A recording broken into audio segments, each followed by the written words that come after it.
la moins heureuse, faut bien admettre. C'est assez net d'ailleurs. C'est comment dire. Voilà.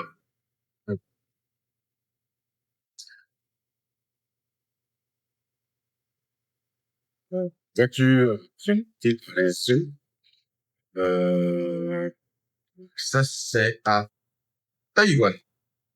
Lors du passage du typhon, c'est pour le précédent, j'ai oublié le nom du précédent, faut dire que c'est des noms asiatiques, c'est pas facile à retenir.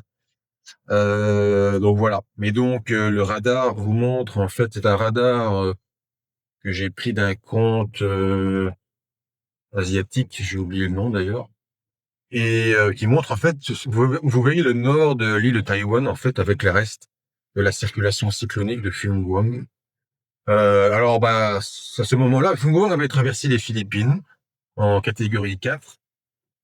Et les Philippines s'étaient pris deux typhons, pas au même endroit exactement, mais en 5 jours. Il faut savoir que les Philippines, c'est le pays qui reçoit le plus d'atterrissage de cyclones tropicaux, et assez nettement d'ailleurs.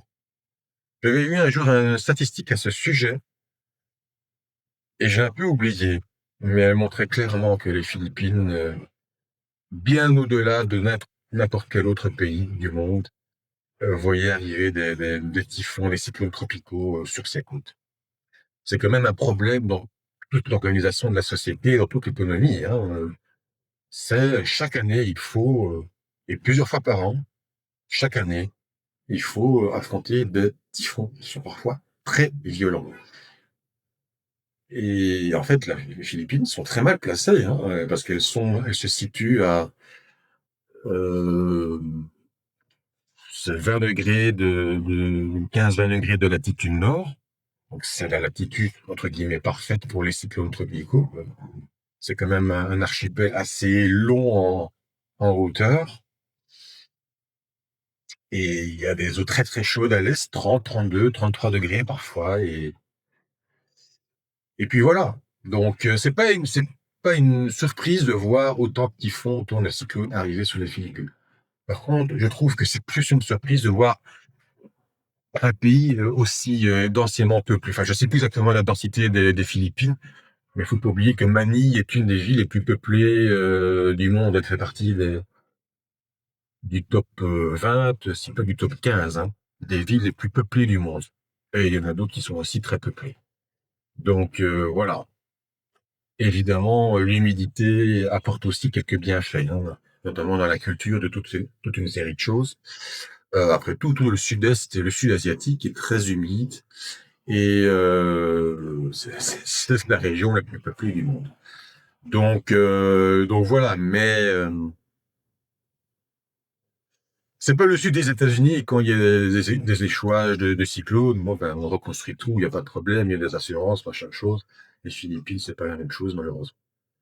Mais encore plus d'échouages, nettement plus d'échouages de cyclones tropicaux aux Philippines qu'aux États-Unis.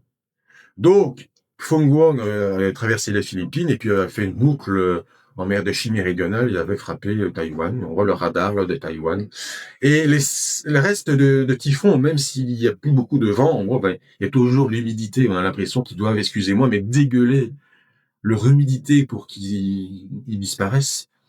Et Taïwan, en plus, sur la partie est, et contient beaucoup de massifs qui amplifient évidemment avec l'effet orographique, eh bien, toutes ces pluies. Et donc, de mémoire, je pense que Fong Guang avait déversé jusqu'à 1000 millimètres de pluie localement. Localement. Alors, plus généralement, c'est entre 300 et 500. C'est déjà beaucoup. Mais c'est là qu'on va voir la différence entre Taïwan et d'autres régions du monde assez proches. C'est que Taïwan parvient à y survivre. Bon, il y a des morts, il y a des inondations, il y a des destructions, c'est pas ça. Mais comparé à ce qui est arrivé récemment encore du côté du Sri Lanka et de l'Indonésie, voilà la carte du transport de vapeur d'eau du 27 novembre. Et on voit le Sri Lanka qui a été frappé, l'ouest de l'Indonésie. On a encore des typhons du côté donc de la mer de Chine méridionale. pour résumer les choses.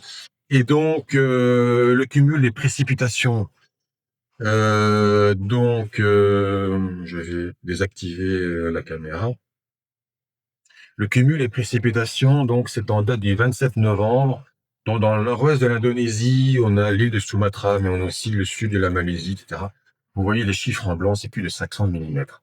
Et c'est en 24 heures, s'il vous plaît. Donc, c'est pas rien. C'est vraiment beaucoup. Et donc, on a eu un cumul de plus de 1000 millimètres en Indonésie, Sumatra, etc. Et c'est là qu'on voit la différence entre certains pays. Bon, c'est vrai que ça arrive sur Taïwan. Je veux pas dire que tout va bien, mais bon, ils supportent, on va dire. L'Indonésie, c'est encore un peu différent. L'Indonésie a moins de typhons, tout simplement parce qu'elle est à cheval sur l'équateur. C'est d'ailleurs ça qui est très particulier, c'est qu'on a eu un cyclone qui s'appelait Senyar. Donc, on voit ici, on a une carte. Alors, je sais pas si vous vous y retrouvez, mais on a donc bon, le gros globe rouge et jaune, c'est Senyar, c'est le cyclone qui se trouve sur la pointe nord-ouest de Sumatra. Et donc à l'est, vous avez la Malaisie, etc. Et donc en fait, on a eu un cyclone tropical. Si vous regardez bien la latitude en bleu, vous avez le 0 au sud, le 10 au nord.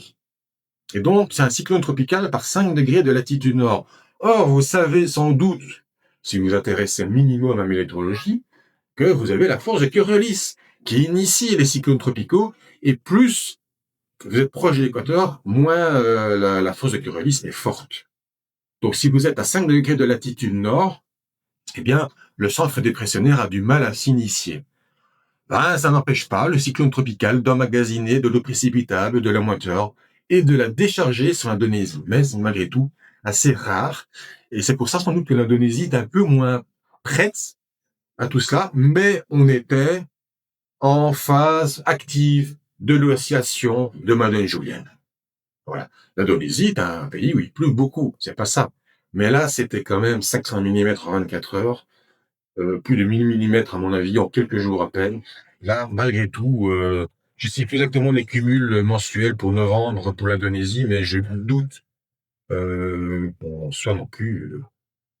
C'est pas Cherrapunji en Inde où il tombe 10 000 millimètres ou 20 000 millimètres par an, quoi. Et donc, je pense que c'était quand même de trop. Et donc, on est préparé jusqu'à un certain moment, jusqu'à une certaine limite, mais à d'autres, là, on l'est beaucoup moins. Alors, on va terminer avec le Sri Lanka, donc le 28 novembre, où là, en 24 heures, c'était 200 millimètres. Bon, ben, l'Indonésie, je pense qu'il y a... les chiffres varient beaucoup, mais c'est au minimum 600 morts, peut-être même plus, jusqu'à 1000 morts. Et au Sri Lanka, j'ai vu 400 morts. Et c'est là aussi où on voit que le Sri Lanka... L'Indonésie est un pays qui, tout doucement, est quand même dans le top 10 ou top 15... des plus grandes, je pense top 10 maintenant, je me demande même s'il n'est pas devant la France en termes de PIB total. Il faut savoir que l'Indonésie, prévue d'ici 2050, pourrait être, je me demande même si ce ne sera pas dans le top 5, parce que c'est quand même un des pays les plus peuplés de la planète. Et maintenant, c'est la démographie qui forge l'économie. Mais le Sri Lanka n'a pas la puissance économique non plus de l'Indonésie. Alors Taïwan a l'organisation et la richesse économique aussi, mais plus que l'Indonésie, et l'Indonésie plus que le Sri Lanka. Et donc le Sri Lanka, 200-250 millimètres, c'est beaucoup évidemment en 24 heures, c'est moins que l'Indonésie, et donc c'est quand même... bon, il y a un peu moins de morts, mais c'est un pays qui est quand même moins bien doté économiquement, et donc on a donc les chiffres variés encore une fois, et c'est très provisoire, c'est plutôt 400 morts. Je pas non plus, je regarde très très peu maintenant l'actualité, donc j'ai vu passer ça évidemment, c'est la BBC qui parlait de ça, parce que c'est quand même un petit peu la sphère en gros d'influence, le sous-continent asiatique, sud-asiatique. Mais donc voilà, c'était quand même, il y a plus de 1000 morts dans cette région-là à cause du passage de la phase active de l'oscillation de Madeleine Juliette qui progressivement glisse maintenant vers l'est. Et c'est d'ailleurs pour ça qu'on a ce mois de décembre doux et humide qui commence et qui n'est pas prêt de se terminer. Voilà. Euh,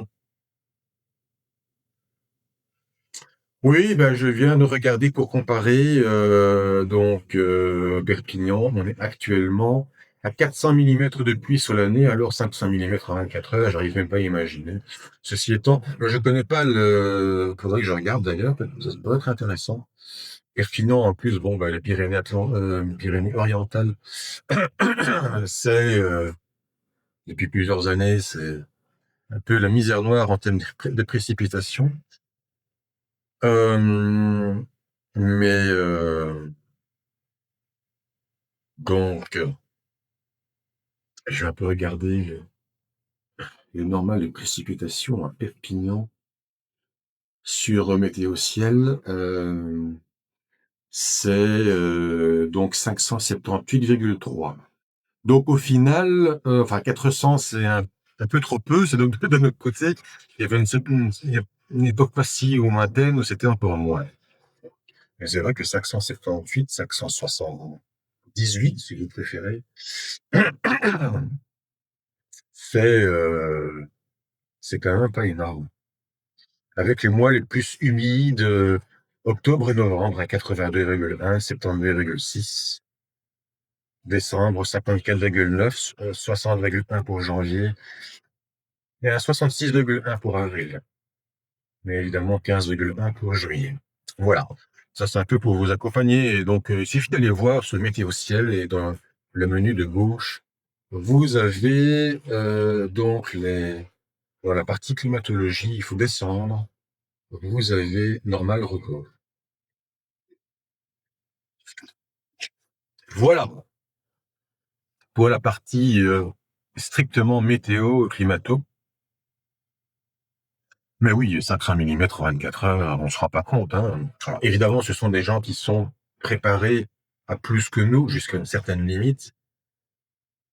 C'est tout, comment dire, le sujet de l'exposition aux problèmes. Si vous êtes exposé à des problèmes plus importants que nous, eux, ils ont chaud et humide. Si on nous mettait, nous, là, pendant des jours, des semaines, des mois entiers, on en aurait marre. On tiendrait pas. Euh, eux, ils sont adaptés, entre guillemets, et donc, alors, je dis pas que c'est toujours agréable, hein, à mon avis, parce transpirer quand même, mais quand on est exposé, eh bien, on sait, comment dire, réagir plus facilement à des situations que d'autres personnes qui n'ont pas été exposées